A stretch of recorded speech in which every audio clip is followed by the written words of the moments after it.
ಸ್ವಾಮಿ ಕೊಲೆ ಪ್ರಕರಣನೇ ಈ ವಾರವೂ ರಾಜ್ಯದ ಪ್ರಮುಖ ಸುದ್ದಿಯಾಗಿತ್ತು. ಕ್ರೈಮ್ ಮತ್ತು ಗ್ಲಾಮರ್ ಜೊತೆ ಮದುವೆಯಾಚೆಗಿನ ಸಂಬಂಧ ಕೂಡ ಇರೋದ್ರಿಂದ ಪಕ್ಕಾ ಟಿಆರ್ಪಿ ವಿಚಾರ. ಹಾಗಾಗಿ ದರ್ಶನ್ ಅವರನ್ನ ಇವತ್ತು ಜೈಲ್ ಸೇರಿಸೋವರೆಗೂ ಅದನ್ನು ಬಿಟ್ಟು ಬೇರೆ ಸುದ್ದಿನೇ ಇಲ್ಲ ಅನ್ನುವಂತಾಗಿತ್ತು. ಟಿವಿ ಮಾಧ್ಯಮ ಬಿಟ್ಟು ಬೇರೆ ಕೆಲವು ಮಾಧ್ಯಮಗಳಿಗೆ ಒಂಥರ ಇದು ಡ್ರೈ ವೀಕ್ ರೀತಿ ಇತ್ತು. ಇರ್ಲಿ, ಈ ಪ್ರಕರಣದ ಸಂಕ್ಷಿಪ್ತ ಮಾಹಿತಿಯನ್ನ ಈ ವಾರ ಏನಾಯ್ತು ಅಂತ ನಾವು ಗಮನಿಸೋದಾದ್ರೆ, ಕೊಲೆ ಕೇಸ್ನಲ್ಲಿ ಬಂಧಿತರಾಗಿದ್ದ ಆರೋಪಿಗಳನ್ನ ಗುರುವಾರ ಕೋರ್ಟ್ ಮುಂದೆ ಹಾಜರುಪಡಿಸಲಾಯಿತು. ಈ ಸಂದರ್ಭದಲ್ಲಿ ಪೊಲೀಸರು ದರ್ಶನ್ ಸೇರಿ ಮೂವರು ಅಂದ್ರೆ ಒಟ್ಟು 4 ವಿಚಾರಣೆ ಅಗತ್ಯ ಇದೆ ಅಂತ ನ್ಯಾಯಾಲಯಕ್ಕೆ ಮನವರಿಕೆ ಮಾಡಿಕೊಟ್ರು. ಈ ಕಾರಣದಿಂದಾಗಿ ಕೋರ್ಟ್ ಮತ್ತೆರಡು ದಿನ 4 ಪೊಲೀಸ್ ಕಸ್ಟಡಿಗೆ ಕೊಡ್ತು. ಉಳಿದಂತೆ ಪವಿತ್ರ ಗೌಡ ಸೇರಿ ಇತರ ಆರೋಪಿಗಳನ್ನ ನ್ಯಾಯಾಂಗ ಬಂಧನಕ್ಕೆ ಗುರುವಾರನೇ ಒಪ್ಪಿಸಲಾಯಿತು. ಈ ಮೂಲಕ ದರ್ಶನ್ 3ನೇ ಬಾರಿಗೆ ಪೊಲೀಸ್ ವಶಕ್ಕೆ ಹೋದ್ರು. 2 ದಿನ ಮುಗಿದು ಇವತ್ತು ದರ್ಶನ್ ಸೇರಿ 4 ಮತ್ತೆ ನ್ಯಾಯಾಧೀಶರ ಮುಂದೆ ಹಾಜರುಪಡಿಸಲಾಯಿತು. ಅವರಿಗೂ ಕೂಡ ಈಗ ನ್ಯಾಯಾಂಗ ಬಂಧನವನ್ನ ವಿಧಿಸಲಾಗಿದೆ. ಸದ್ಯಕ್ಕೆ ಒಂದು ಹಂತ ಮುಗಿದಿದೆ. ಆರೋಪಿಗಳು ಜಾಮೀನಿಗಾಗಿ ಮುಂದೆ ಅರ್ಜಿಯನ್ನ ಸಲ್ಲಿಕೆ ಮಾಡಲಿದ್ದಾರೆ. ತನಿಖಾಧಿಕಾರಿಗಳು 90 ದಿನಗಳ ಒಳಗೆ ಚಾರ್ಜ್ ಶೀಟ್ ಅನ್ನ ಸಲ್ಲಿಕೆ ಮಾಡ್ತಾರೆ. ಬೇಕಾದ ಎಲ್ಲಾ ಸಾಕ್ಷ್ಯಾಧಾರಗಳನ್ನ ಪೊಲೀಸರು ಈಗಾಗಲೇ ಕಲೆ ಹಾಕಿದ್ದಾರೆ. ಇನ್ನೇನಿದ್ರೂ ಕೂಡ ಚಾರ್ಜ್ ಶೀಟ್ ನಲ್ಲಿ ಏನೆಲ್ಲ ದಾಖಲು ಮಾಡ್ತಾರೆ ಅನ್ನೋ ಕುತೂಹಲ. ಕಳೆದ 14 ದಿನಗಳಿಂದ ಮೀಡಿಯಾ ಟ್ರಯಲ್ ಏನೇ ನಡೆದಿರಬಹುದು, ಆದರೆ ನ್ಯಾಯಾಲಯದಲ್ಲಿ ಪ್ರಮುಖ ಆಗೋದು ಪೊಲೀಸರ ಚಾರ್ಜ್ ಶೀಟ್ ಮತ್ತು ಎವಿಡೆನ್ಸ್. ಮೀಡಿಯಾದ ಅರಚಾಟ ಕಿರ್ಚಾಟ ಅಲ್ಲಿ ಗಣನೆಗೆ ಬರೋದೇ ಇಲ್ಲ. ಅದೇನಿದ್ರೂ ಅವರಿಗೆ ಟಿಆರ್ಪಿ ತಂದು ಕೊಡಬಹುದಷ್ಟೇ, ಅದಕ್ಕೆ ಬೇರೆ ಮಾನ್ಯತೆ ಅಂತೂ ಇರೋದಿಲ್ಲ.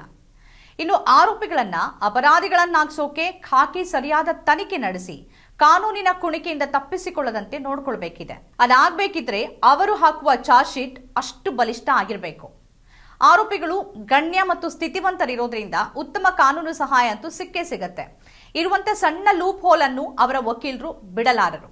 ಬಹುಶಃ ಈ ಎಚ್ಚರಿಕೆ ತನಿಖಾಧಿಕಾರಿಗಳಿಗೆ ಇದ್ದೇ ಇರತ್ತೆ.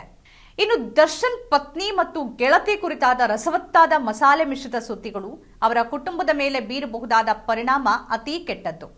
ಕೊಲೆ ಪ್ರಕರಣವನ್ನ ಬಿಟ್ಟು ಈ ಸಂಬಂಧದ ಸುದ್ದಿನೇ ಈ ವಾರ ಅತಿ ಹೆಚ್ಚು ವಿಜೃಂಭಿಸಿದ್ದು. ಇದಕ್ಕೆ ಈಗಾಗಲೇ ದರ್ಶನ್ ಅವರ ಪತ್ನಿ ಕೋರ್ಟ್ನಿಂದ ಸ್ಟೇ ಕೂಡ ತಂದಿದ್ದಾರೆ. ಇದರ ಜೊತೆ ಸ್ಯಾಂಡಲ್ವುಡ್ ಮಂದಿ, ಸಿನಿಮಾ ಪತ್ರಕರ್ತರು ಮಾತಾಡಿದ್ದೇ ಮಾತಾಡಿತ್ತು. ಬಿದ್ದ ವ್ಯಕ್ತಿ ಮೇಲೆ ಆಳ್ಗೊಂದು ಕಲ್ಲು ಅನ್ನೋದು ಇಲ್ಲೂ ನಿಜ ಆಯಿತು. ಇಲ್ಲಿ ತನಕ ಚಕಾರ ಎತ್ತದ ಈ ಎಲ್ಲ ಮಹನೀಯರು ಅವರ ನಡೆ, ನುಡಿ, ದರ್ಪ, ಕುಡಿತ, ಅವರ ಸಂಗಡಿಗರು ಹೇಗಿದ್ರು, ಅವ್ರ ಸಂಬಂಧ ಏನೇನಿತ್ತು, ಆಕೆ ನಡತೆ ಏನಿತ್ತು, ಎಲ್ಲದರ ಬಗ್ಗೆ ಅವರ ಅಭಿಪ್ರಾಯಗಳನ್ನ ದಾಖಲು ಮಾಡಿದ್ದೇ ಮಾಡಿತ್ತು. ಇದರಿಂದ ಮೀಡಿಯಾಗೆ ಚೂರು ಟಿಆರ್ಪಿ ಸಿಕ್ಕಿರ್ಬೋದು, ಆದ್ರೆ ಈಗ ಮಾತಾಡ್ತಿರೋ ನಿಮ್ ವ್ಯಕ್ತಿತ್ವ ಮುಂದೊಮ್ಮೆ ತೂಕ ಹಾಕೋಕೆ ಖಂಡಿತ ಬರುತ್ತೆ. ದರ್ಶನ್ ಈ ಪ್ರಕರಣದಲ್ಲಿ ಭಾಗಿಯಾಗಿದ್ದೇ ಆದ್ರೆ ಶಿಕ್ಷೆ ಆಗೇ ಆಗತ್ತೆ. ಅದು ಗೊತ್ತಾಗೋಕೆ ಇನ್ನು ಸಮಯ ಬೇಕು ಅಲ್ವಾ? ಈ ನಡುವೆ ರೇಣುಕಾಸ್ವಾಮಿ ಎನ್ನುವ ವ್ಯಕ್ತಿ ಮಾಡಿದ್ದ ಹೀನ ಕೆಲಸದ ಬಗ್ಗೆ ಮೌನನೇ ಹೆಚ್ಚಾಗಿದೆ. ಯಾರದ್ದೋ ವೈಯಕ್ತಿಕ ಜೀವನ, ಇಲ್ಲ ಅಂತಂದ್ರೆ ತನ್ನ ನೆಚ್ಚಿನ ನಟನ ವೈಯಕ್ತಿಕ ಜೀವನ ಅಂತಾನೆ ಅಂದ್ಕೊಳ್ಳಿ. ಅದಕ್ಕೆ ಸಂಬಂಧಪಟ್ಟಂತೆ ಪವಿತ್ರ ಗೌಡ ಅನ್ನೋ ಒಂದು ಹೆಣ್ಣಿಗೆ ಅತಿ ಕೆಟ್ಟದಾಗಿ ಫೋಟೋ ಮೆಸೇಜ್ ಮಾಡುವ ಆತನ ಮನಸ್ಥಿತಿ ಎಂತದ್ದಿರ್ಬೋದು? ಸತ್ತ ಮೇಲೆ ವ್ಯಕ್ತಿ ಮಹಾನ್ ಆಗ್ತಾನಂತೆ. ರೇಣುಕಾಸ್ವಾಮಿ ಪ್ರಕರಣದಲ್ಲೂ ಅದೇ ಆಗಿದೆ. ಆತನ ಸಾವಿನ ಬಗ್ಗೆ ಖಂಡಿತ ಮರುಕ ಇದೆ, ಆದರೆ ಆತನ ಕೃತ್ಯದ ಬಗ್ಗೆ ಧಿಕ್ಕಾರ ಇದೆ. ಇಲ್ಲಿ ಆತನ ಪತ್ನಿ ಮತ್ತು ತಂದೆ ತಾಯಿ ನಿಜವಾದ ಅಮಾಯಕರು. ಅವರಿಗೆ ಖಂಡಿತವಾಗಿಯೂ ನ್ಯಾಯ ಸಿಗಲೇಬೇಕಿದೆ. ಹಣ ಮತ್ತು ಕುಡಿದ ಮತ್ತಿನಲ್ಲಿ ಒಂದು ಜೀವ ಹೋಗೋಕೆ ಕಾರಣರಾದ ಯಾರೇ ಆಗಿದ್ರೂ ಅವರಿಗೆ ಶಿಕ್ಷೆ ಆಗಲೇಬೇಕಿದೆ. ದರ್ಪದ ಜನಕ್ಕೆ ಬುದ್ಧಿ ಕಲಿಸಲೇಬೇಕಿದೆ.